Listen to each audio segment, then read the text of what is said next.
Bom dia, ouvintes da 101 FM, eu sou Joilton Carlos e estamos de volta agora com a segunda parte do Jornal da Manhã. Nós encerramos o Jornal da Manhã um pouco mais cedo hoje para que a gente pudesse adequar a programação, porque estamos recebendo em nossos estúdios o governador do estado de São Paulo, Tarcísio de Freitas. É uma honra para o sistema JMN de comunicação, que compõe as emissoras Nativa FM, o podcast e também o Prudente News, que são órgãos de informação, e a 101 FM, emissora com 48 anos no ar, trazendo o melhor para os nossos ouvintes. Governador, é um prazer tê-lo aqui na Rádio 101 FM. Bom dia. Bom dia para todo mundo que nos acompanha na 101 FM. É um prazer estar aqui com vocês e estar aqui em Presidente Prudente. Bom, governador, o senhor é um governador que está fazendo do estado de São Paulo novamente um estado grande. Nós acompanhamos a política no estado de São Paulo desde a época do Orestes Quercia, depois o Fleury, que substituiu ele, depois veio o Franco Montoro, veio o Mário Covas, que foi um grande governador que conseguiu sanear as dívidas do estado de São Paulo e colocar o estado de São Paulo para realmente começar a ser um estado que pudesse ter projeção em todo o Brasil, como é o estado de São Paulo. E o senhor veio para organizar tudo isso e mostrar para o Brasil que o estado de São Paulo é o estado que carrega esse país nas costas. Como que é para o senhor até agora estar governando o estado de São Paulo? Primeiro, um privilégio muito grande, é um estado maravilhoso, um estado pujante, gente trabalhadora, um estado que responde. Então você pensa uma coisa, você projeta uma coisa e a resposta vem imediatamente, né? É impressionante a capacidade de trabalho, de realização do povo paulista, de todos aqueles que vieram para cá, e também uma responsabilidade grande por suceder pessoas tão relevantes. Então, ao longo do tempo, um legado foi sendo construído e a gente tem a responsabilidade de preservar esse legado e poder somar alguns tijolos, né? Poder andar também. Eu digo sempre que o poder público é como uma corrida de revezamento. Você recebe um bastão, você corre melhor que pode e tenta passar o bastão lá na frente para alguém numa situação melhor que você recebeu. Então, esse é um pouco da responsabilidade que nós temos. Vamos tentar passar o bastão numa situação ainda melhor. Agora, governador, é importante que os governos, qualquer que seja o governo, seja federal, governo estadual ou municipal, tenha programas de desenvolvimento para tirar as pessoas da pobreza, trazer dignidade para as pessoas, para que as pessoas possam. Claro que o programa ele vai ajudar as pessoas num certo momento, mas essas pessoas precisam ter dignidade para sobreviver. E foi lançado aqui no estado de São Paulo a Caravana 3D. Como é que a Caravana 3D vai funcionar de fato no estado de São Paulo? Ontem foi implantado aqui na região de Presidente Prudente. A Caravana 3D é um esforço de governo para trazer aquilo que a gente precisa. Por que o 3D? O 3D, primeiro, é porque a gente promove o diálogo. A gente quer dialogar com as pessoas, dialogar com as lideranças, dialogar com os prefeitos, com os vereadores. Com isso, a gente vai projetar soluções, arranjos para trazer o desenvolvimento. E é o desenvolvimento que vai lá na frente proporcionar dignidade. Então essa é a lógica da Caravana 3D, uma grande ação de governo onde a gente reúne todas as secretarias de Estado para tentar entender, compreender melhor os problemas, estar mais próximo dos problemas, apresentar soluções, apresentar propostas, construir junto, levar os recursos, como a gente fez no dia de ontem aqui em Prudente. A gente fez uma série de anúncios em todas as áreas, anúncios importantes na saúde, anúncios importantes na habitação, anúncios importantes na questão da regularização fundiária, para o agronegócio, para a infraestrutura, né? Então a nossa ideia é sempre trabalhar junto com os municípios para proporcionar aí o desenvolvimento, a dignidade. Bruno? Governador, a gente está numa região muito longe da capital, né? E eu acho que isso também é uma dificuldade, uma região pobre. E eu acho que essa visita é acompanhar de perto. Qual é o maior desafio para cuidar de uma região tão longe e pobre também, segunda mais pobre do estado? Seria com essa estando perto da população, enxergando os problemas de perto? Sem dúvida, eu entendo que estando perto a gente consegue desenvolver primeiro o senso de urgência, ver onde é que o bicho está pegando, o que falta fazer, o que a gente precisa entrar. Às vezes uma pequena intervenção, uma pequena ponte é o que vai fazer a diferença para uma população inteira. Ontem a gente entregou pontes pequenas, né? Em Umas, Oswaldo Cruz, né? Em algumas cidades a gente vai fazer em Presidente Venceslau, a gente vai fazer em Caiabu, e aí a ligação de uma comunidade rural com a cidade, é aquele estudante da área rural que vai poder ir para a escola, são coisas pequenas, mas que fazem a diferença. Mas nós temos também as intervenções grandes, nós temos hoje uma ferrovia que está nascendo de Panorama para Bauru, que vai se conectar à Malha Paulista, isso vai trazer mais desenvolvimento para o oeste. Nós temos uma questão fundamental, que é a regularização fundiária, e a regularização fundiária vai mudar a região. Durante muitos anos essa regularização deixou de ser feita, e a gente hoje já regularizou mais de 200 mil hectares e 70% dos assentamentos no estado de São Paulo. Nós tínhamos um problema clássico aqui, que era o Pontal do Paranapanema, e a gente está conseguindo avançar muito na regularização. A gente dá o título para as pessoas, dá a segurança jurídica para as pessoas e conecta as pessoas já com a agroindústria. Toda vez que a gente faz a regularização de um assentamento, a gente já traz uma agroindústria para trabalhar com o assentado, para formar uma cooperativa, para dar dignidade, para dar o emprego, e essa segurança jurídica está trazendo crédito, está trazendo a irrigação, vai trazer o desenvolvimento. E aí, com isso, a gente traz aqui a infraestrutura, a gente traz a saúde. Só no dia de ontem a gente anunciou a construção do ambulatório médico especialidades em Presidente Venceslau, a conclusão do Hospital Municipal de Mirante do Paranapanema. Então o estado vai botar lá 30 milhões de reais para a gente ter um hospital de 97 leitos. A gente aqui ampliou a quantidade de leitos, né? Mais 2 salas cirúrgicas, mais 36 leitos no Hospital Regional aqui de Presidente Prudente, que é um hospital de grande porte, né? 550 leitos, que faz um trabalho incrível.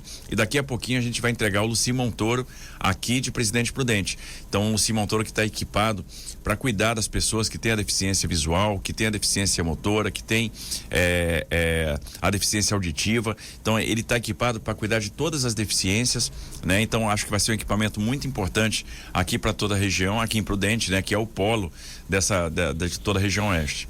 Agora, governador, o senhor é uma pessoa que sempre cumpre com aquilo que fala, pelo menos eu tenho observado isso no seu governo. Nós fizemos uma entrevista via telefone, o senhor estava fazendo um lançamento de um programa, e no finalzinho o senhor falou que estaria aqui conosco na rádio. O senhor está cumprindo com a palavra, nós até agradecemos o senhor estar cumprindo com a sua palavra. E diante dessa mesma pergunta, o senhor, durante a campanha do atual prefeito, então candidato a prefeito de Presidente Prudente, Milton Carlos de Melo Tupã, o senhor falou sobre a questão do Parque do Povo, que é um problema crônico aqui em Presidente Prudente. Quando chove, inunda aquele local ali, e a prefeitura sozinha não tem condições de realizar aquela obra.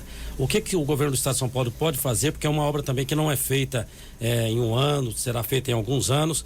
O que o governo do estado de São Paulo pode ajudar o município de Presidente Prudente? A gente pode ajudar primeiro no apoio técnico, né? É importante que a gente ajude o município a desenvolver projetos de engenharia, e segundo, no suporte financeiro. Essas obras de grande porte, a gente está falando de obras de drenagem, são obras de grande porte, precisam normalmente de um suporte financeiro do estado, e a gente vai trabalhar junto com o Tupã aí para dar esse suporte financeiro. Ontem a gente liberou aqui para Presidente Prudente os recursos, né, para fazer a recuperação da Tancredo Neves.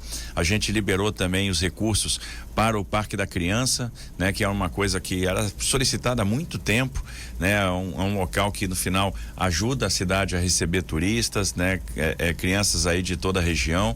É um patrimônio aqui de Presidente Prudente, e a gente vai ajudar na manutenção, na recuperação desse equipamento.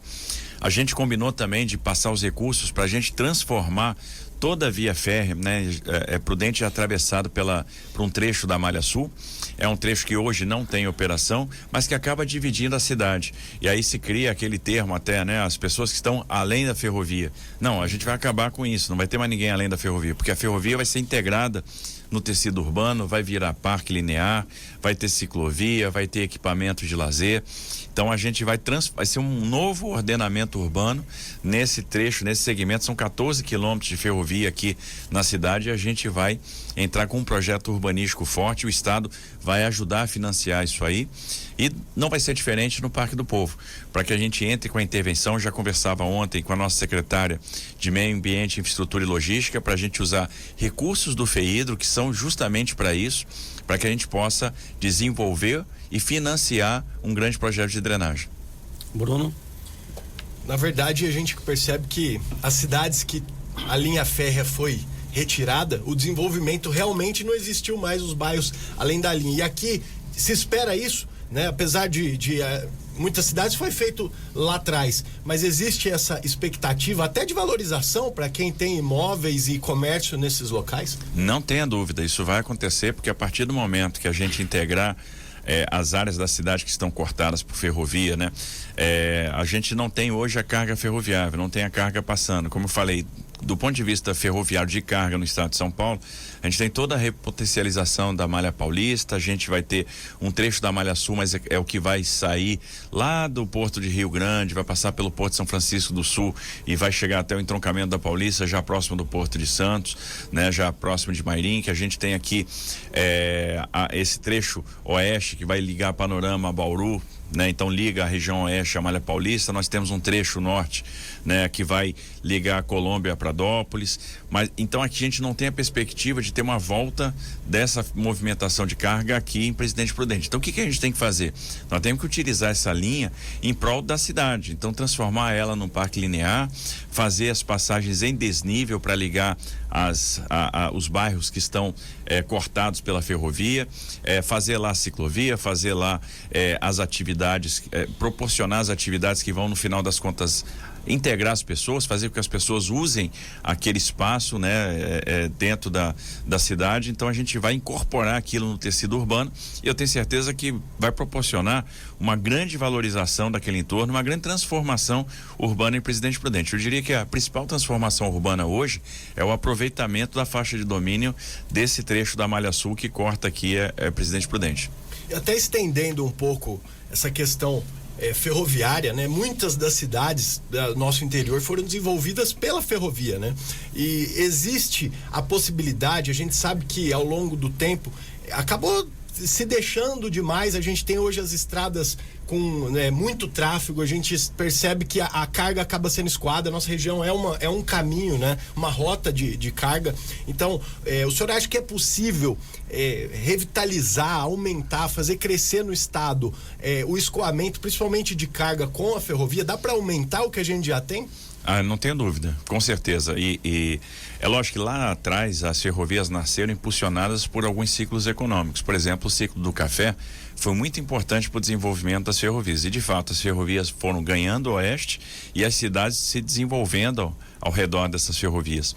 Essas ferrovias, ao longo do tempo, elas quebraram, né? Primeiro com o craque da Bolsa de 29, quando houve a crise também do café, elas foram encampadas pelo Estado, o Estado ficou sem condição de fazer o investimento necessário e elas acabaram perdendo, então, tanto o investimento quanto a capacidade de movimentar a carga. E agora, elas estão renascendo. Pegar, por exemplo, a revitalização que está sendo na Malha Paulista. A gente está falando aí de quase 8 bilhões de reais de investimento e uma ferrovia que estava transportando 35 milhões de toneladas vai transportar 105 milhões de toneladas. Então, são várias intervenções, principalmente onde a ferrovia atravessa as cidades. Então, a gente está falando de pátios ferroviários, a gente está falando de contornos ferroviários, passagem de desnível, duplicação de trechos. Todo o trecho de Tirapina até Santos vai estar duplicado. A gente está vendo aqui entroncamentos ferroviários que estão acontecendo agora em São Paulo. Então, por exemplo, pegar a Estrela do Oeste. Hoje você tem a Ferrovia Norte-Sul, que já é uma realidade. Então, liga lá o Porto de Itaqui, no Maranhão, ao Porto de Santos, e ela se entronca com a Malha Paulista justamente em Estrela do Oeste. Uma outra coisa que vai acontecer, muita carga que vai sair do Mato Grosso do Sul vai atravessar o estado de São Paulo, porque você vai ter o ramal de Ribas do Rio Pardo até Três Lagoas, de Três Lagoas até Aparecida do Taboado, atravessando Rubinéia e aí a ligação até o Porto de Santos. Nós vamos ter esse ramal de Colômbia para Pradópolis, né? Então vai alcançar toda uma área que é próspera no agronegócio, tanto na cultura da cana quanto na cultura da laranja, né? E o ramal aqui que vai ligar Panorama a Bauru. E fora isso, tem as ferrovias de passageiros. Observe que a gente já contratou a ferrovia Campinas-São Paulo, então a gente vai fazer o deslocamento de passageiros de Campinas para São Paulo. Esse ano a gente faz o leilão da ferrovia Sorocaba-São Paulo e a partir desse momento a gente vai ver as ferrovias crescendo.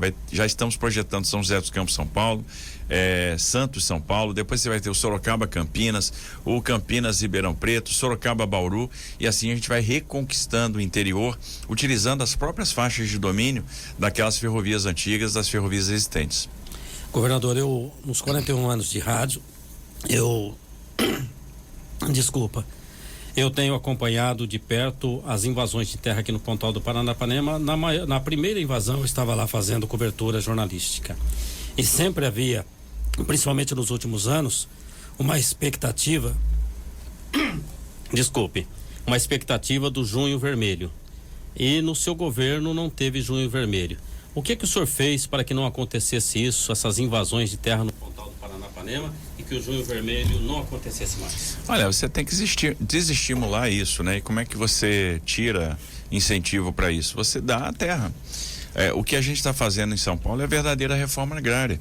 A gente está pegando e está titulando todos os assentamentos. A gente está dando o título de terra para os assentados, né? A gente está dando a segurança jurídica. São pessoas que estavam lá aguardando a sua segurança jurídica há 20 anos, 25 anos, 30 anos, 35 anos, e a gente agora entrega lá a escritura, entrega a matrícula, a pessoa vai no cartório, faz o registro da sua escritura sem pagar em TBI, sem pagar absolutamente nada. Então o governo do estado está proporcionando isso.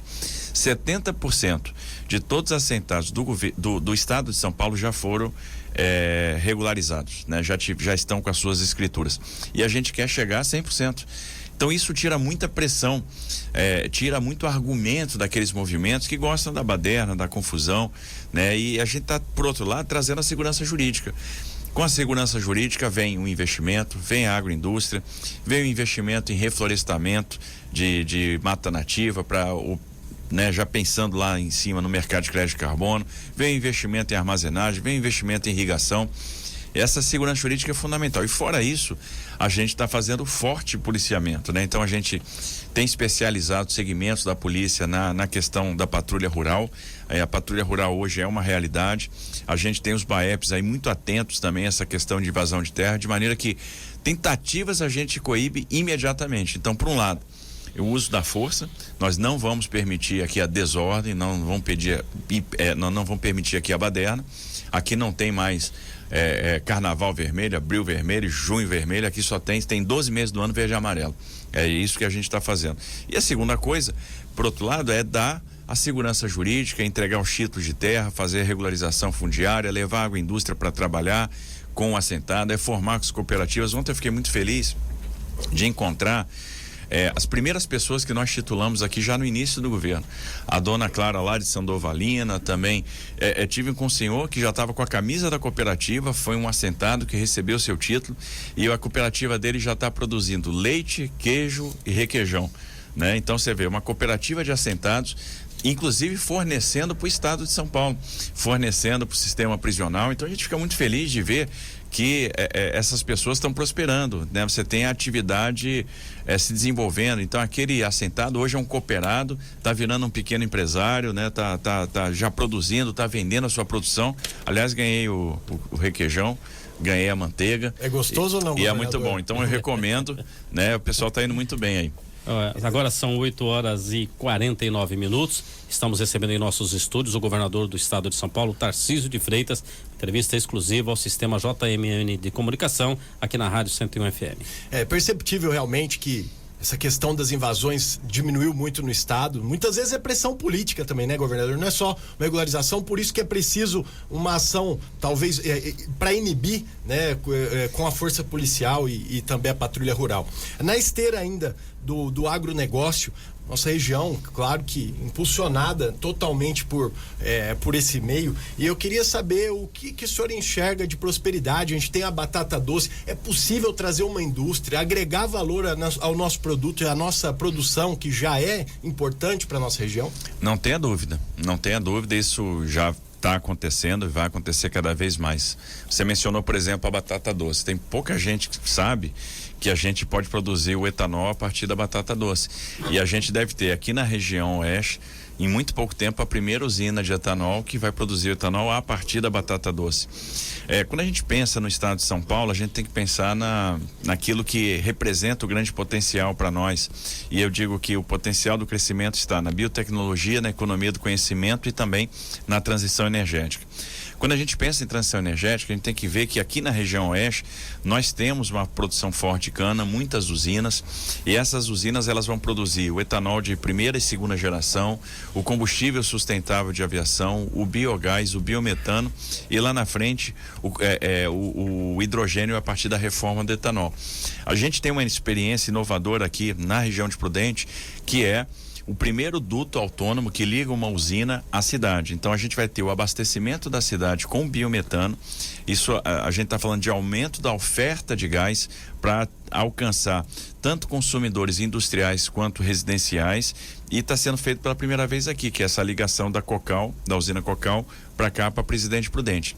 E aí, quando você começa a ligar as cidades com biometano, você começa a pensar também na produção do biometano a partir do resíduo sólido. Então, o que eu vejo é que a região vai se desenvolver muito na questão da oferta de energia barata, essa energia que vai vir a partir do gás, a partir do biometano, o etanol que vem da cana-de-açúcar, também o etanol da batata doce. Então, a gente vai ver um desenvolvimento industrial que vai vir pela agroindústria. Uma coisa que é interessante, o aumento dos frigoríficos aqui na região, né? Que os frigoríficos há muito tempo eles foram embora e agora eles estão voltando. São Paulo, hoje aqui na região de Prudente nós temos aí grandes confinamentos e São Paulo se tornou o maior exportador de carne bovina do Brasil, né? Então é o estado que lidera essas exportações. Então a gente vai ver uma agroindústria florescendo aqui na região oeste, e aí aquilo, vem segurança jurídica, aí vem infraestrutura, vem equipamento, e vem obviamente a indústria também. E pensando nas metas do clima, o que a gente vive hoje, essas energias, a energia limpa, né? O próprio etanol, então acho que realmente é o que pode, né, trazer esse progresso para nós. Governador, mudando um pouquinho, falando de um projeto específico, queria saber como funciona, né, a carreta Caminhos da Capacitação. Queria saber como ele funciona na prática, né, para combate à pobreza aqui no estado de São Paulo. Olha, esse é um projeto bem bacana, né? Um projeto lá do Fundo Social de São Paulo. E ele faz parte de um programa maior, que é o programa Superação SP. Por que tem esse nome, Superação? Porque é uma super ação de governo que tem por objetivo promover, né, a superação da pobreza.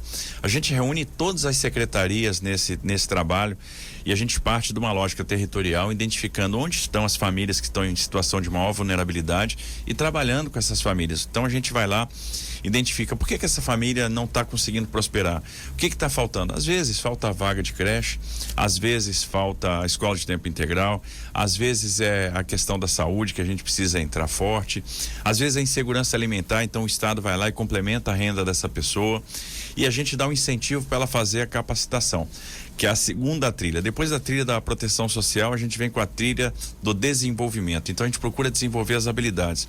A pessoa vai fazer um curso de capacitação e no final a gente faz a inserção produtiva, inclusive com incentivo financeiro para a pessoa se manter no emprego. Agora eu vi uma necessidade de levar a capacitação onde as pessoas estão. A gente precisa levar a capacitação para a ponta e sai muito mais barato às vezes fazer cursos de pequena duração, onde a gente já insere a pessoa no mercado de trabalho, e cursos volantes, do que montar estruturas fixas onde a gente vai ter dificuldade de estar formando recorrentemente as pessoas. Então o que a gente faz? A gente identifica qual é a necessidade de mão de obra de uma determinada região, de formação de mão de obra, onde tem vaga sobrando em determinado setor, e a gente manda várias carretas, vão ser 42 carretas com 46 cursos diferentes. Então vou dar um exemplo. A gente levou as carretas do Caminho da Capacitação para a região metropolitana de Campinas. Começamos a jornada por 9 municípios. Nas primeiras 2 semanas a gente formou 700 pessoas, que são cursos de 2 semanas. 348 saíram empregadas. O prefeito de Rafar chegou pra gente e disse o seguinte: olha, na minha cidade eu tenho dificuldade de arrumar soldador. Eu tenho indústria, essas indústrias precisam de soldador e a gente não tem soldador. Então, perfeito. Nós mandamos para lá uma carreta de curso de indústria e nós mandamos justamente a carreta de solda. Nós formamos 59 soldadores em 2 semanas e os 59 soldadores formados saíram empregados. Então essa é um pouco a ideia. Você pegar, por exemplo, supermercados em São Paulo, tem 40 mil vagas abertas em supermercados no estado de São Paulo. E nos supermercados falta gente, por exemplo, nas 2 áreas que melhor remuneram do supermercado, que é a área de açougue e a área de padaria.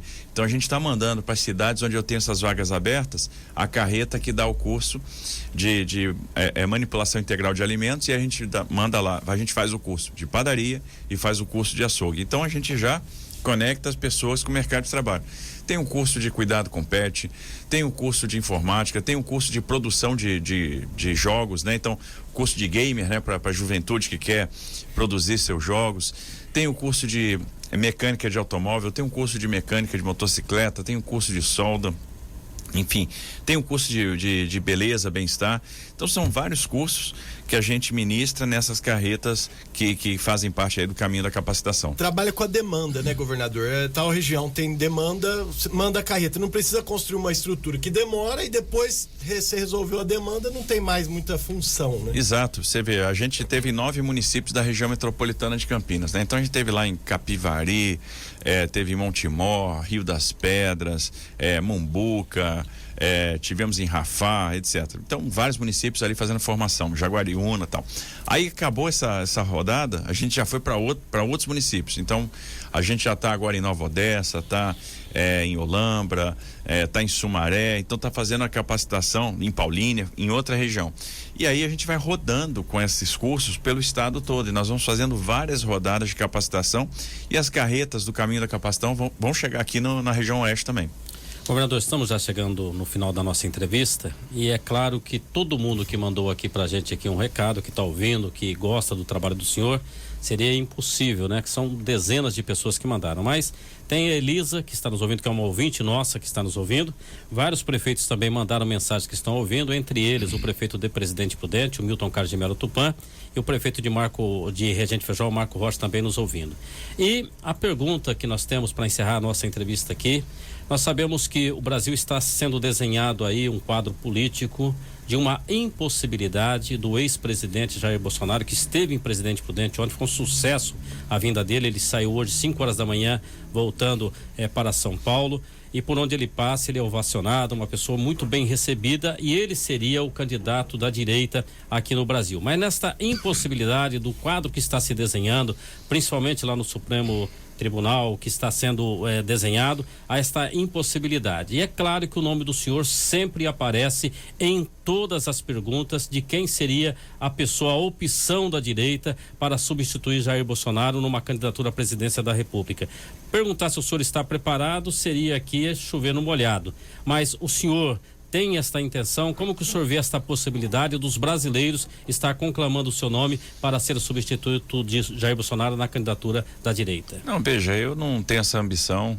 Eu ainda acredito na reversão da situação jurídica do presidente Bolsonaro, até porque quando você analisa, né, os motivos pelas quais ele foi declarado inelegível, você não vê nenhum tipo de razão jurídica, nenhuma fortaleza, pelo contrário, eu acho que eles são processos muito frágeis. Eu entendo que o presidente deveria concorrer à eleição novamente, não há por que tirá-lo de uma disputa, e o meu candidato é o presidente Bolsonaro, e não sendo Bolsonaro vai ser quem indicar. Eu acho que o meu papel aí, como fazendo parte de um time que pensa o Brasil, que é o melhor para o Brasil e que tem um projeto para o Brasil, é fazer o melhor aqui no estado de São Paulo para que a gente possa ajudar num projeto nacional. O senhor acha que é possível, ou existe esse movimento de unificar a direita e o centro-direita também, pensando Romeu Zema, governador de Minas Gerais, né, outros governadores importantes também que têm feito um combate político hoje ao atual governo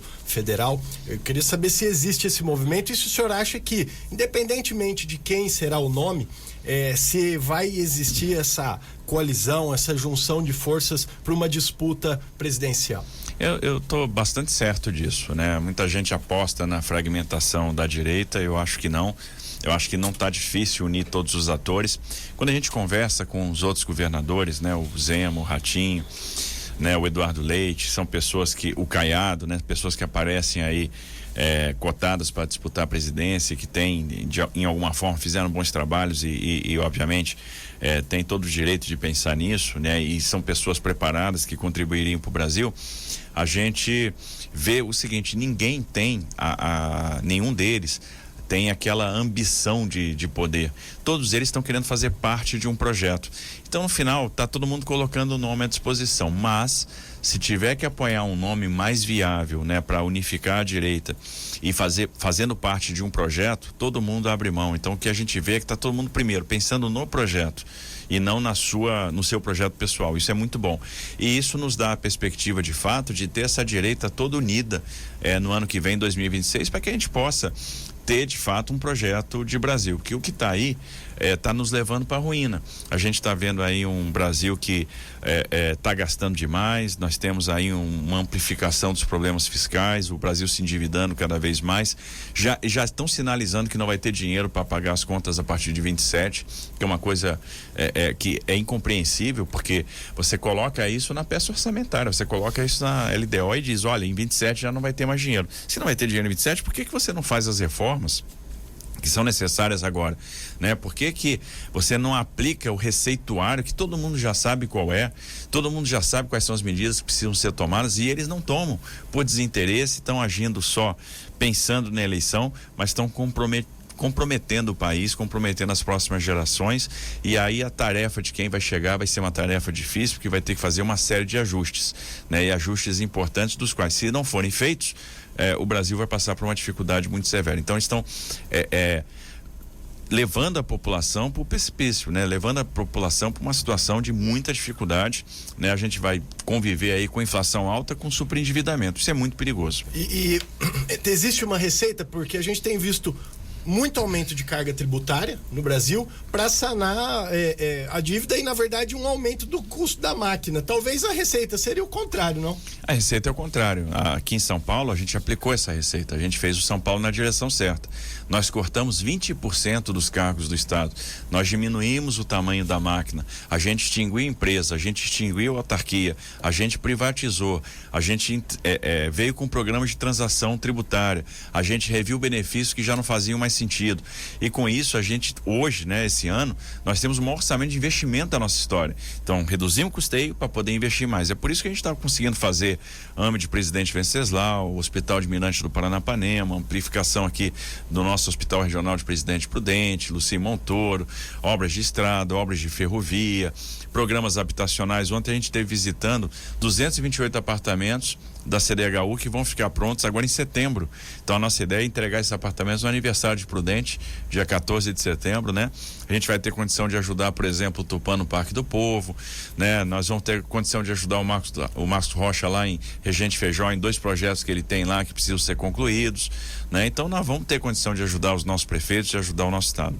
Governador, gostaria de agradecer a gentileza com que o senhor atendeu o nosso jornalismo aqui. Durante toda a semana a gente acertando sobre a entrevista.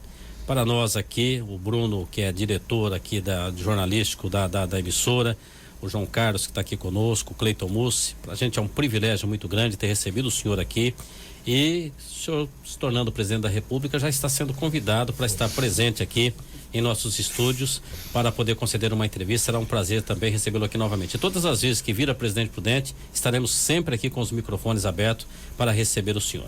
Olha, muito obrigado aí pela distinção, pela deferência. Foi uma honra estar com vocês no dia de hoje, nessa manhã, falando com os ouvintes da 101. Uma honra estar na região. A gente hoje, daqui a pouquinho, inaugura, né, o Luci Montoro aqui em Presidente Prudente. A gente vai para Presidente Epitácio para inaugurar lá uma escola, também uma estrutura náutica, né, de suporte aí ao turismo.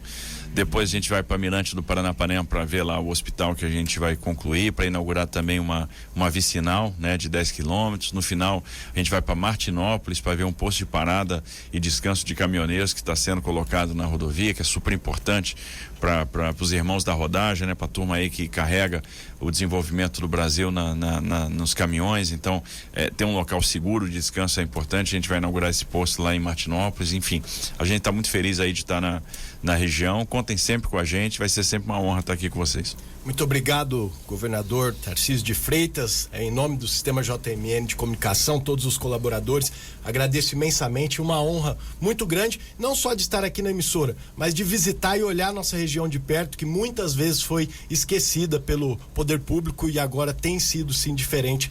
Um grande abraço, né? Um ótimo dia ainda de boas notícias para o nosso interior. Joilton. Tá certo, governador, muito obrigado. Cleiton Mussi continua com a programação aqui da 101 FM, agora com Manhã 101. Um forte abraço, um bom dia e até